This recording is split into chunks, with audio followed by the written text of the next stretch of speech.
Welcome back to Project Brupeg. So we've got a little bit of a job. Damon and I are finishing off the DC stuff for Damon, who's due in a few days.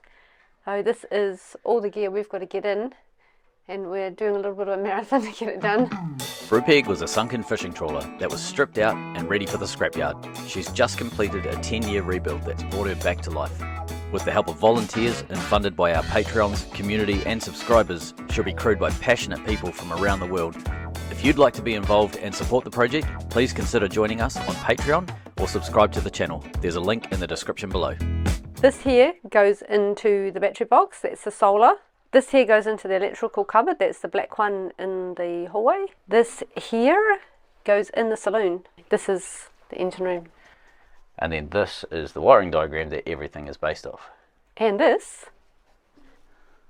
is a technical cardboard print. So this is the layout that we need to create on the starboard wall of the battery room, or the solar wall is what we call it, because it houses all of the solar gear. So you can see here we've got 1, 2, 3 150/70s, which is one of these, 150/70. Then we've got a fuse block on the left hand side, which is already in place. We need to add these horizontal trays, cable trays, and we've already got the 2 vertical trays. So this one is for AC, this one is for DC. This is the hole that you might remember from the last electrical episode. And then down the bottom we've got these 2 little boxes, which are our 2 120 charge controllers. And then finally we've got a DIN rail setup. So we can't actually get a DIN rail setup that houses all of these in one unit, so we have to mount them like that. So I really am sorry, internet. We've got 3 big 100 amp breakers. That's for one for each of these big boxes. And then we've got 2 smaller breakers which deal with these 2 here. We've also got a switch that controls our emergency navigation power, a little isolator here for our Victron BMS. We've got to run some cable and put a buzzer in up on the dash. When we get over to this part here in the AC and DC electrical cupboard, we've got to add in a new earth strap for the AC. We need to mount our 2 24 to 12 volt converters. Each of these gets a fuse as well. We've got a 24 volt battery smart protect. And then we've also got our DC-DC charger that keeps our start bank nice and topped up. We need to build another bracket so that we can house our DIN rails. This is all of the solar, DC charge controllers, battery protect, and something else I can't remember, the start bank charge controller. And then we need to add this as a positive strap for the DC stuff in that electrical cupboard.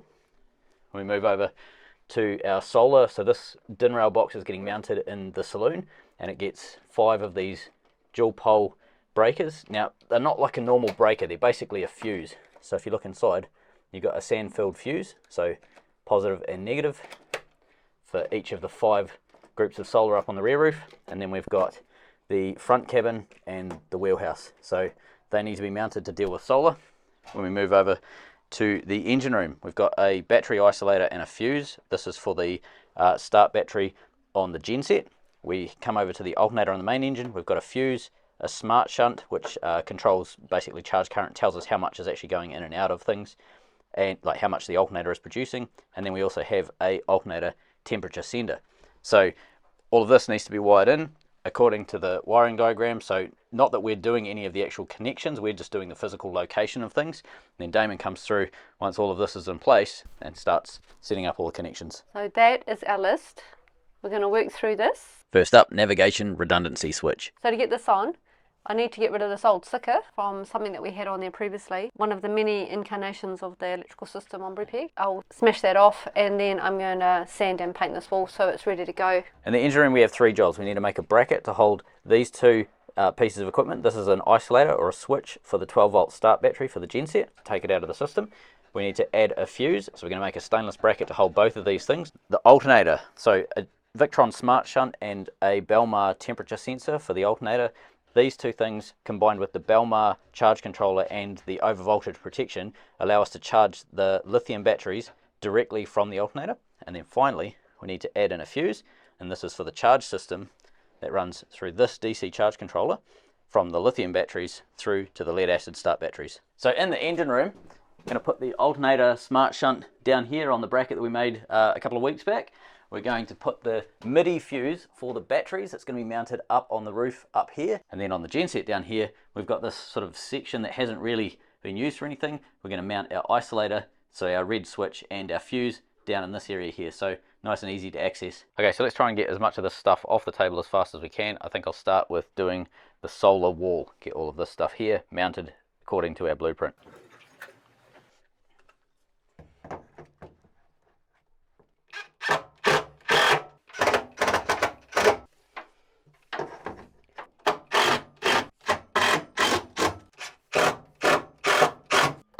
While Jess was stripping the sticker off the wall on the left of the shot, she spotted some rust in the corner of these stairs.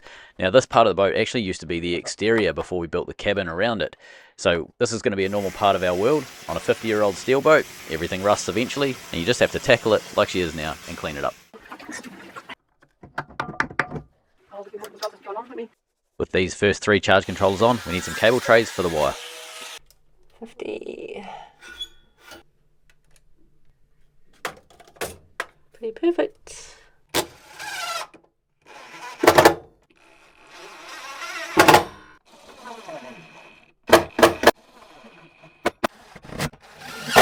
Gotcha. Just the plastic, it's so fragile, I don't want to push too hard. It's pretty good. Okay, second one in. In case anyone's wondering, Jess is clearly more OCD than us because she started to measure them to get them perfect. I'm the worst, really. All the electricians are saying, no, that's good. And I'm going, yes, but the screw isn't perfectly aligned going in, you know, in the hole. Yeah. That's what irritates me, so it's a bad idea. That's why I stay away from it sometimes. Yeah. I think I'll do up. Yeah, cool. If no one else cares. Great. I can. Right, just lined up beside it. Yeah, I don't know if you're going to get your drill in that one though. Drill in there, yeah, right. God, you guys do well in here. It's such a tight space. That's a mongrel of a place, isn't it? Okay, I'm in. Yep.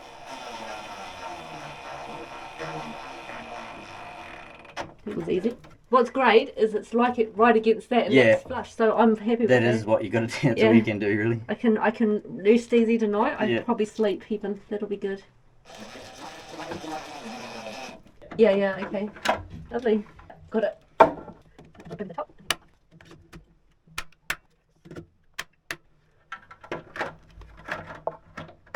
It's pretty good.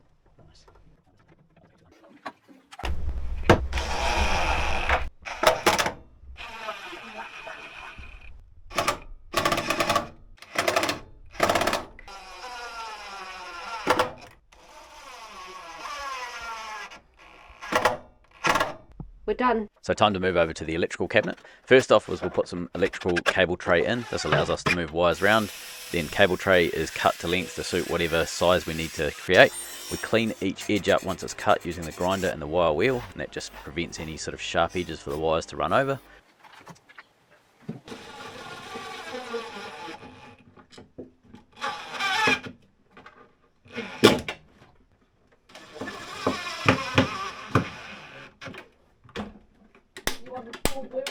Yes, small blue one.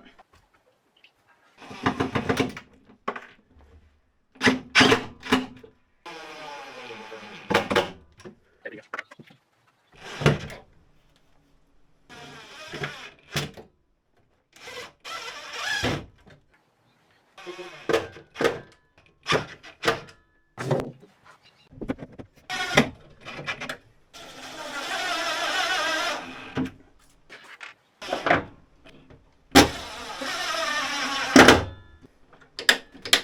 Done. Beautiful. The next morning we had a catch up with our lovely patrons and we discussed our new project and travel plans and a whole lot more. It was great to catch up. Thanks, guys. Alright, we're making some reasonable progress on this list. I can't just stick it straight onto the steel, so what I'm going to do is underneath I'm going to make a timber standoff. Now, we want to go to the ice, and thermal bridges are a thing that we have to factor in with everything that we stick to an outside wall on this boat. So a thermal bridge is basically where the outside temperature can transfer through whatever medium, steel, wood, insulation, whatever it happens to be. It can transfer that temperature, whether it's cold or hot, from the outside across onto the interior of the boat. So you want to try and eliminate thermal bridges. So for example, this here, where we have insulation and then you've got a metal rib, or like a stud if you were thinking about it in house terminology, and then you've got the metal for the outside of the boat. This is a thermal bridge because there's nothing to stop the temperature out here transferring all the way through. So on a cold day, these are quite cold, and on a hot day, these are stinking hot. So anything metal needs to be avoided if we can, in terms of like connecting things to the inside of the boat. Wood is not a great insulator either. Wood is a thermal bridge. However, I'm going to use timber on this here. I'm going to glue timber to the roof, and then I'm going to screw this to the timber. The reason I'm doing that is because if these breakers get cold, I'm not too stressed about that. They might get very cold. It still doesn't matter, because in the extreme cold we actually shut the solar system off, so they're literally just going to sit there in stasis. There won't be any power running through them. It's pretty much irrelevant at that point. So using a piece of treated timber, I'm going to seal this up. So using epoxy to seal the wood. Alright, well that timber is now being sealed and is drying out in the sun, so I'm going to get stuck into the genset mounts, the brackets that I need to hold the isolator and the fuse on the genset. Right, that's my design. Let's go and see if it fits. So I'm thinking I'll tuck it up in there and I'll set it right back like that, because that way the switch and the fuse have got a bit of protection from being knocked. Not that they're in an area that you're going to knock them, but the more protection the better, I think. And there we have a stainless bracket. So that can bolt onto there. That guy can bolt onto there. Pop that up there. There we go. Let's get this welded in.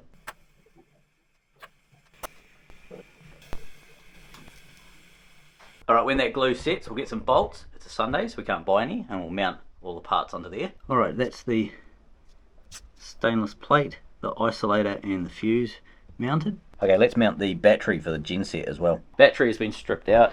This is the box. I've actually glued it to the hull. Now I know that sounds a bit sort of unordinary.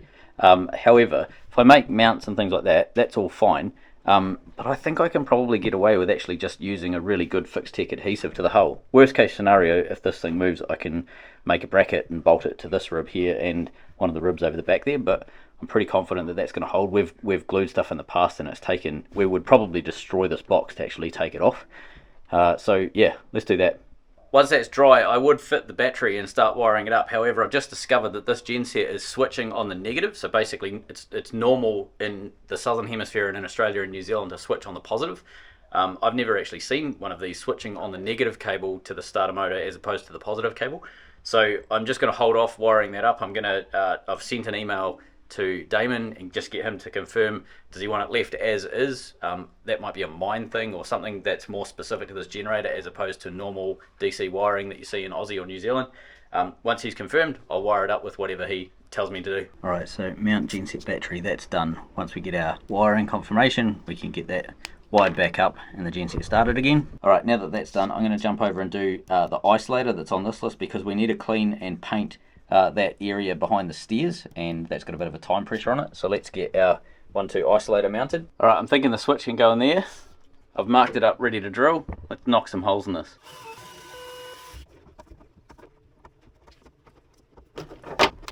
We've got a mountain of Ethernet cable that comes out of the battery box over here. You can see it comes out of that hole there and goes around the corner and into the forward part of the boat. But previously we've had excess cable, and it hasn't been bundled correctly or cut to the right length. It's just been sort of hoiked into this area here. It's been a very bit of a mess. So we need to strip this cable out and start routing it in the correct conduits, going down into the engine room where it needs to sit, as opposed to just across the floor where it has been for the last 6 months or so. Done. Then that there will get conduited up. Right, now that we got that corner of that cabinet tidied up, we need to run a little bit more cable before we get into the painting of this. I want to run the cable first, and then we're going to bundle everything up and mask it all up so it can't get paint all over it. Time to run that 2mm cable for the little buzzer that has to go up on the dash for if the batteries ever go into a shutdown state. One end needs to go to the servo. Let's give it that much cable.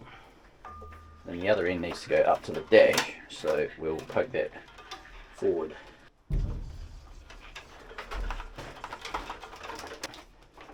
Alright, job done. So this 2mm twin cable has been zip tied in along with a bunch of the other cables up in here, so we've got a nice tidy cable run on those guys there. We will tidy up this lot up here, but we're going to do a bit more work up the top here. We're going to trim some of them up the top, so for now I've just left that relatively loose, which means we can tick off that. That's the 2mm twin feed that runs from the servo to the dash, and that's for our buzzer light. To make painting in this area easier, I'm going to take these cable glands that we fitted out. They're just dry fitted, so it's not like Sika or anything like that that's stopping them from coming out easy. So rip those out. We also need to give it a bit more of a scuff up with the sander to make sure everything's going to be good, because we're going to paint this whole area.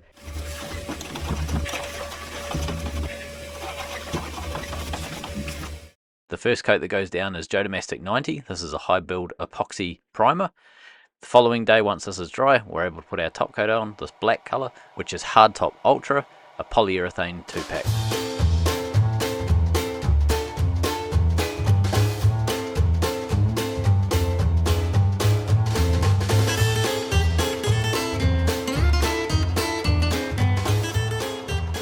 Sorry, babies.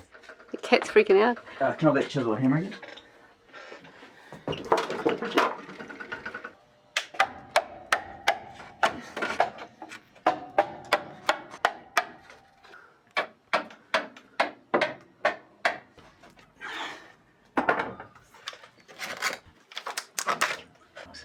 You can pull that. Yeah. Right, 10 position DIN rail box. So this thing here needs to go up on the roof. To do that, we're going to be using a piece of timber as a standoff. And then I'll flip this over. That sits in there like so, and it screws in that hole and that hole there. So first step is let's get this thing glued up. We're going to use FX, what is it, 15 I think it is, there. FX15 is a pretty awesome glue for stuff like this. Get it. Try to come off now. Alright. Make sure you put it in the right place. Thank you for that. Vote of confidence. Yeah. No, it's early in the morning. It's a fair comment. Okay, so let's put that. Let's go somewhere there.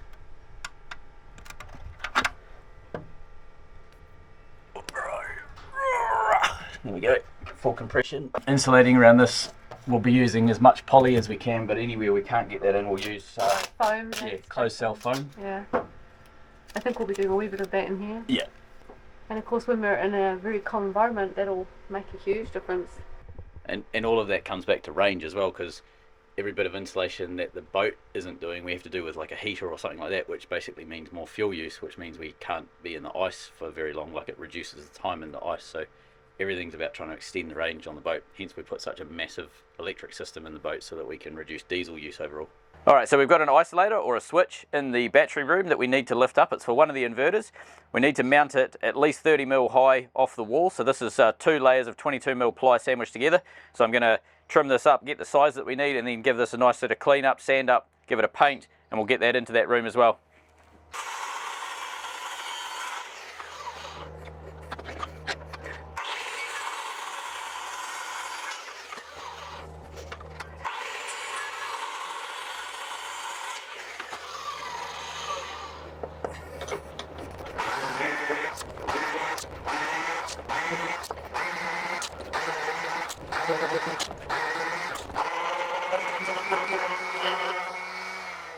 A little bit of varnish to seal the wood.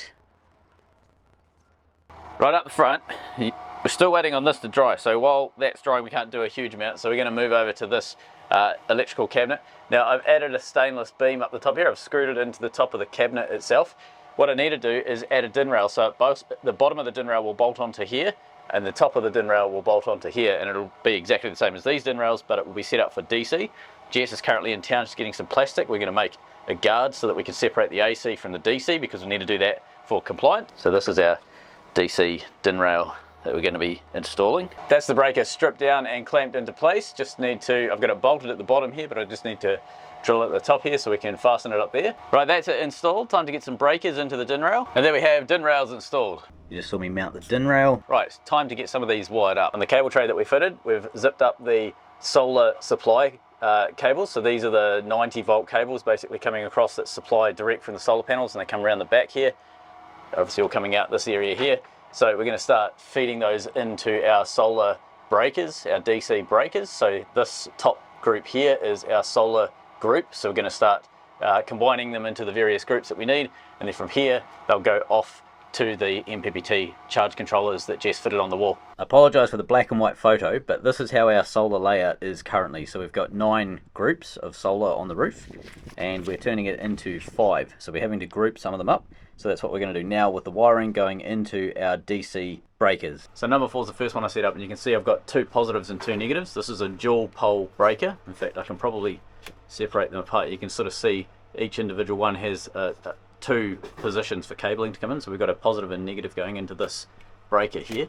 We're going to do that on all of these guys coming down. So we've got the very front cabin up here. We've got the 2 wheelhouse, so port and starboard on the wheelhouse.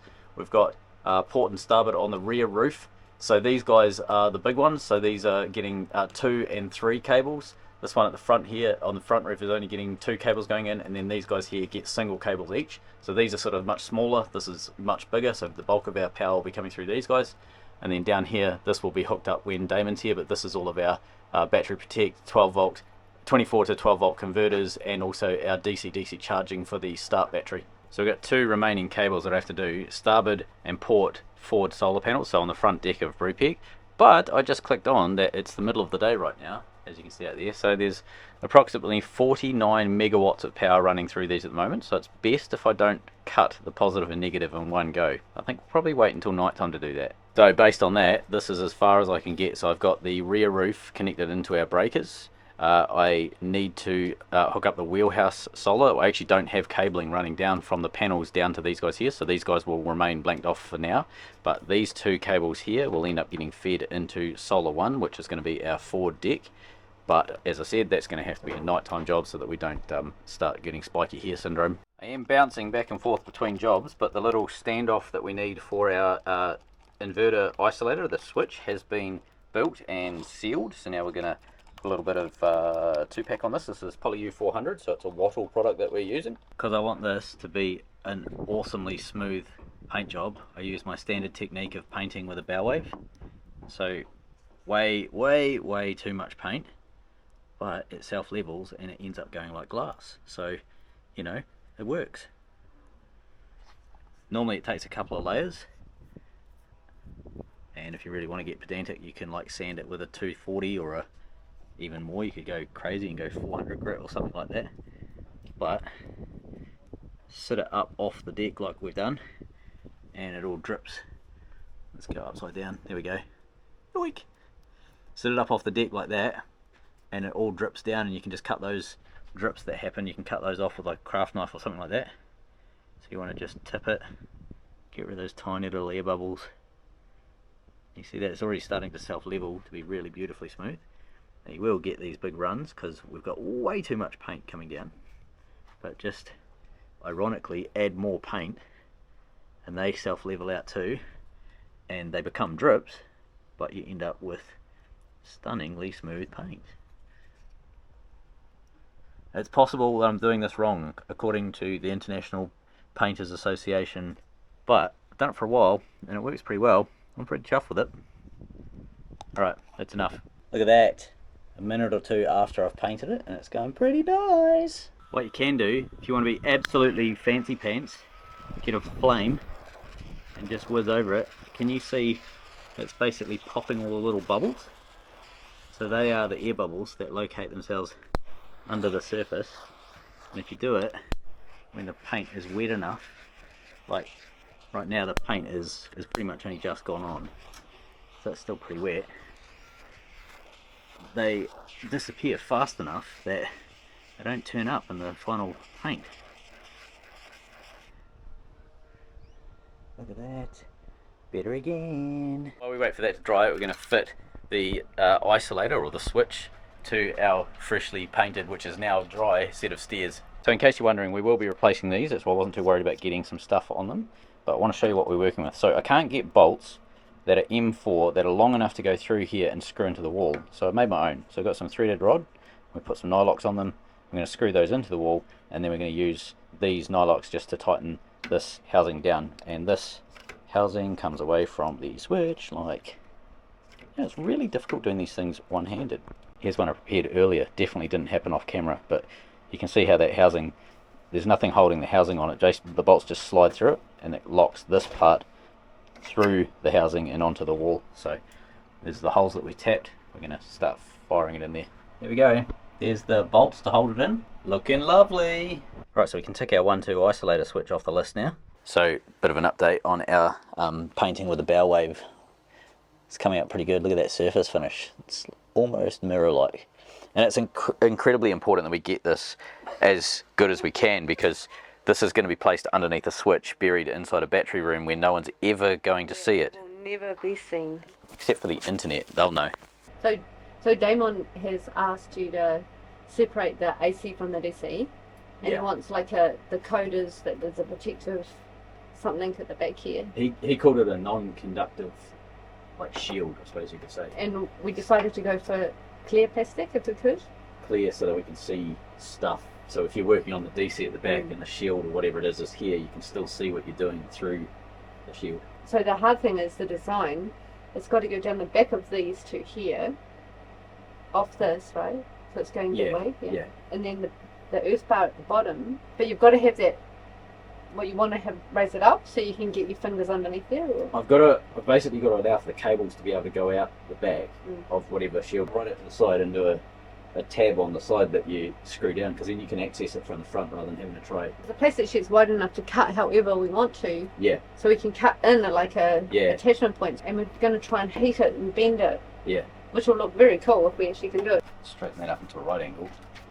And if we did that and had the shield, imagine it being... We're both really keen on it being a straight, not a curve. Yeah. And it being straight down the back. We think that'll look better than a kind of concave thing. Easier to make too, I think. Yeah. So all we've got to really do then is get the right angle for that and just do the whole length. Then we'll cut out these bits. And then we just have to, the bottom part, we need to get the bend right on that bit. So Jess has just got a right angle held at the top, and then we've got, I don't know, like 40 mil or something short at the bottom. So which is perfect for the cables, actually, to leave out the back. So hang on, so if you move your hand. Yep. Hang on, let me just hold it and you can... So you're thinking like that, right? Sort of thing, but going down to the wood. So it'll be on an angle. Actually, you know what? No, what you've done there is perfect. Why don't we just come to the aluminium at the front? Aluminium? Yeah, because then we can screw it onto the aluminium really easily. The only issue then is you can't get to the earth. Oh, you can't either. But the thought I had was actually not having any bottom on it and having it like it folding with a tab in the corner. Too. You want a tab. So this is clear. And then at least you've got that access, right? Yeah. I like it. Okay, let's do that. Yeah, let's do that. It's glued. Template cardboard. So they're both at 90 degrees. And if we basically... Let me just get a little shot here. Yeah. And down there. So yeah, I like it. That covers everything pretty well, I think. Lovely. Ignore the slight bend at the back. That's we can just straighten that out, eh? Yeah. But we've got to heat it and bend it, so yeah, we've got to get it pretty accurate. We've never done that before, so it's going to be a bit of a trial and error. We got offcuts. We're going to practice on the offcuts first and figure out how to do it, and then we're going to do the proper thing. Anyway. We've gone along 54.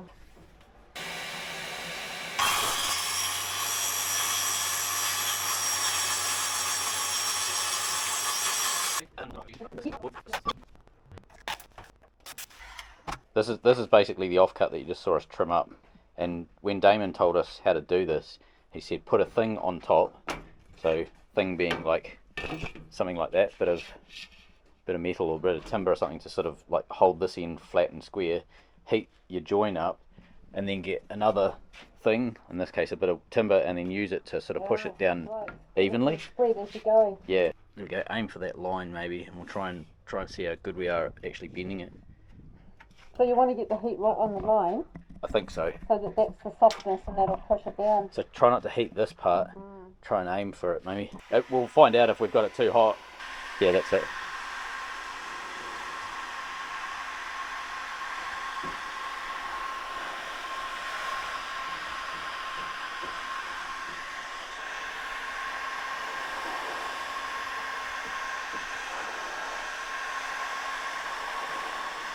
Working.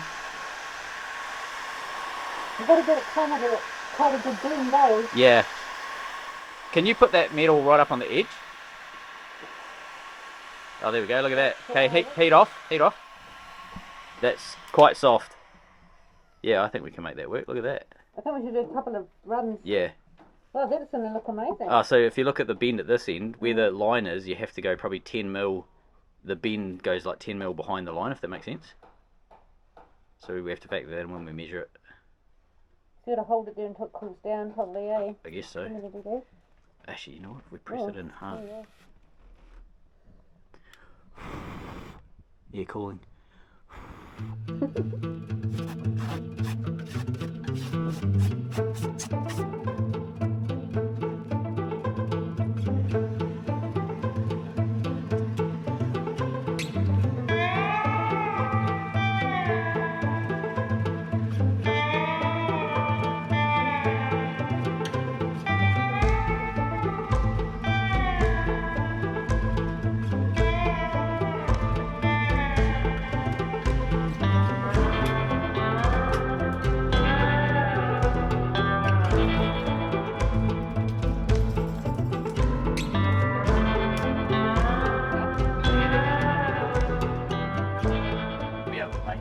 Yeah, you better just, I'll just hold it if you like. I think it's pretty good, eh?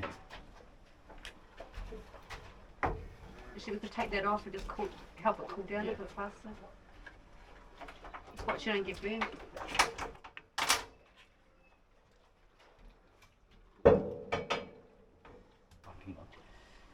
Wow, that's fantastic. It's really cool.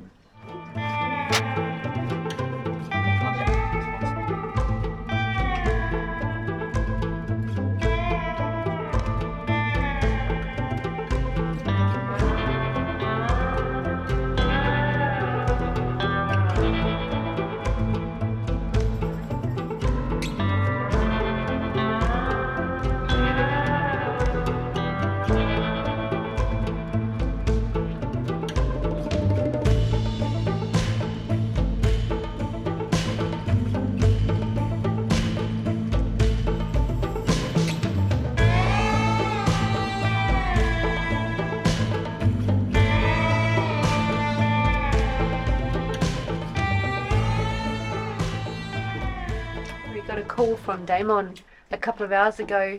His kids are not well, and he doesn't want to risk bringing a bug into our boat, so we're being delayed. We hope you're okay, Damon, you don't get it, and the kids recover fast. Just let us know. The next day, Damon let us know that he had succumbed to it. Thanks for being so thoughtful and letting us know just in case you might come down with it. And now you have. Take good care, and we'll see you when you can get here.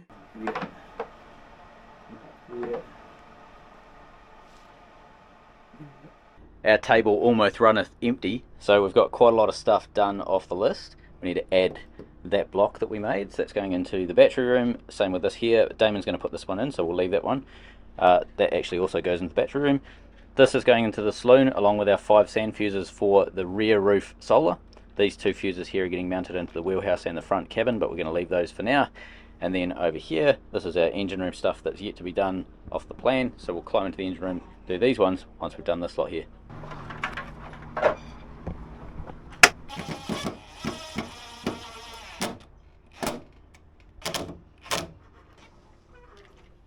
Like surgery.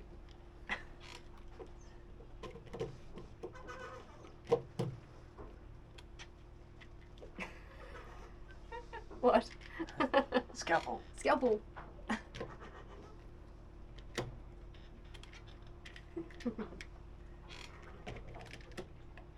I like fuses.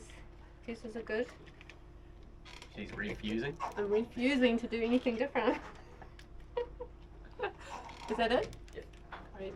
Very easy to go in.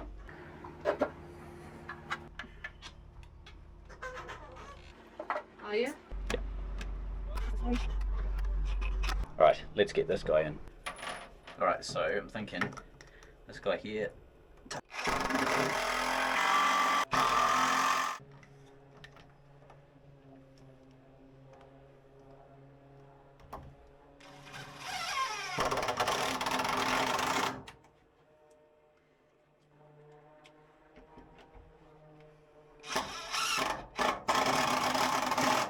The whole point of adding this standoff was so the cables down the bottom here are able to pass smoothly, because if we staple this to the wall like we have with this one here, then they're going to foul up on all these cables down here. So we had to raise that switch off the wall slightly. Right, standoff for the second inverter is done. I love looking out and seeing trawlers right next to this boat. It's kind of nice. few waves just rolled through. Alright, we're getting there. We've got a wee bit more wiring to do in the engine room, so connecting up some, mounting some fuses, connecting up some cabling to the fuses and then off to the batteries, that sort of thing. I have to rewire the start on the genset because for some reason it was switching, the battery it was switching on negative as opposed to positive. Damon wants that swapped over to positive. We've mounted the fuse and the battery isolator, so we need to rewire it anyway, so we'll do it on positive. Jess is up the front. She's up there sanding the deck. We need to get the decks painted because in 2 weeks' time we have our first project starting, and I need to finish off the protection cover that Jess and I started making for these AC breakers. I need to trim around the back so that we can have recesses for cables and so on to go out, and we need to mount it. So let's get that bit done. Here's the plastic shield. I've drawn in like the clearances needed for the various things, so cables and then DIN rails and so on, cables on this side. So I think we're good to go. Let's get these cut out and we'll see if it fits. Oh yeah, we had to move the boat too. Forgot to say that. We're on the commercial dock, so this is basically where the trawlers and everything haul up onto. The forklifts come down and unload them, and fuel dock is at the back over there. And then the regular marina is over there. So the work berth that we temporarily live at is down that end, and then the berth that we live on where we can't do work is right down the far end. You might be able to just make out the ferry just over there somewhere. Ready, drilled holes, 6mm hole in all of the centres for the circles. We've got our, don't know what size that is, 44mm, looking at that, hole saw. We're going to go through and cut the radiuses, and then we can go through and cut the straights. Right, radiuses all cut, saloon table, an absolute pigsty. I really don't know how I'm going to cut this easily, so what I'm thinking is use this piece of stainless, we'll hang it over the edge like that, and then I can use the skill saw to kind of mop out the straight pieces where those lines are.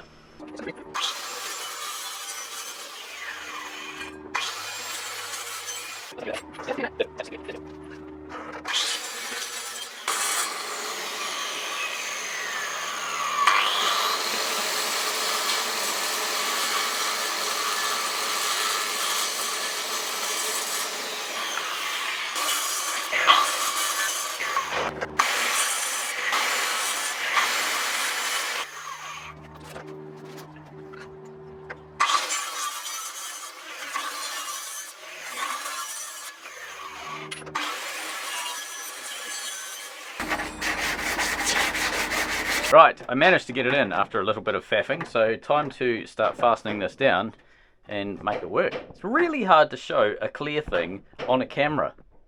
Holding it in with big wide head aluminium rivets, and I'm using aluminium because they are the most gutless rivets that we own on the boat, and I don't want to crush this, so big wide head so we can spread the pressure, but also aluminium so that they can break pretty easily rather than something like stainless, which may actually crush this stuff, but it does seem to be holding on quite nicely. There we have the back protection, so it's in there, it's nice and rigid, you can't really get your hands in there, and like if you're mucking around with the DC you can be quite the idiot and you can still not really put yourself in danger, so that's pretty cool. I like that. The next thing we have to do is build a door over this enclosure, so essentially it only leaves the breaker part of the actual DC breakers and AC breakers accessible. So the door has to be, it can be hinged on one side, but it has to be fastened on the other side, and the wording is such that it needs a tool to open it. So like for example a screw, where you need to get a screwdriver to open it, that sort of thing is acceptable. It's basically to stop, like say, a kid walking up, opening the door and sticking their finger into a live circuit and obviously being in danger. So that can be ticked off. Right, what I do need to do is get these guys put into the engine room. So our smart shunt, our fuse and our temperature sensor for the alternator. So these guys essentially control either the start battery for this one or the charging off the alternator. I've been pondering where to put this fuse holder. What I'm thinking is putting it there, because then it's really accessible. It's right next to the switch. It's like really easy to change the fuse if we ever need to do it. And the cable comes down basically in that sort of orientation. Originally I was thinking about putting it up on the roof, but I think that's just going to be more hassle than it's worth. So let's get this mounted just by that switch there. And as it mounted, I've put the fuse in. It's a delicate little 30 amp fuse. So what I need to do now is terminate the positive onto this one here, and then this one here comes across onto the positive of the battery itself. Rightio, positive wired up to the positive on battery 1, negative wired up to the negative on battery 2, fuse in. Right, let's clip that guy together, and that's that job done. Alright, let's move on to the next one. Okay, I made this bracket and fitted these parts a couple of weeks ago, and I need to add this. I didn't realise it at the time, but what I'm thinking is I'm thinking of adding this over the back here, like so. Now I need to connect battery cable onto each end of this. So it's the negative it sits on.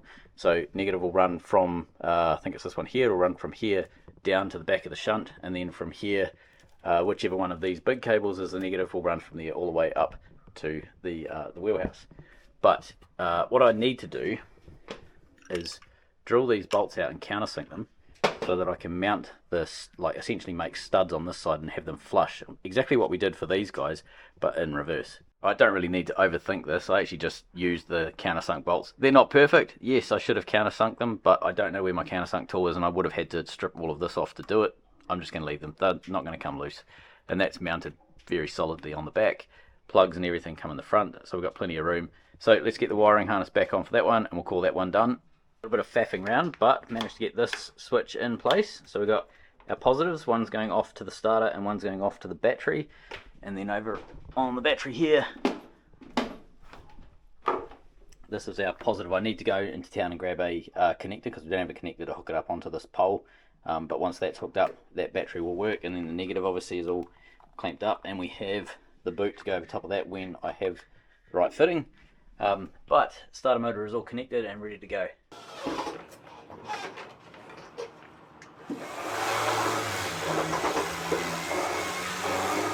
Well, in the background, it's been one of the busiest weeks we've ever had. Not only are we doing the electrics, moving the boat an awful lot, we've had accidents, we're painting the boat, we're doing the decks and organising projects. But we'll update you about all of that next week.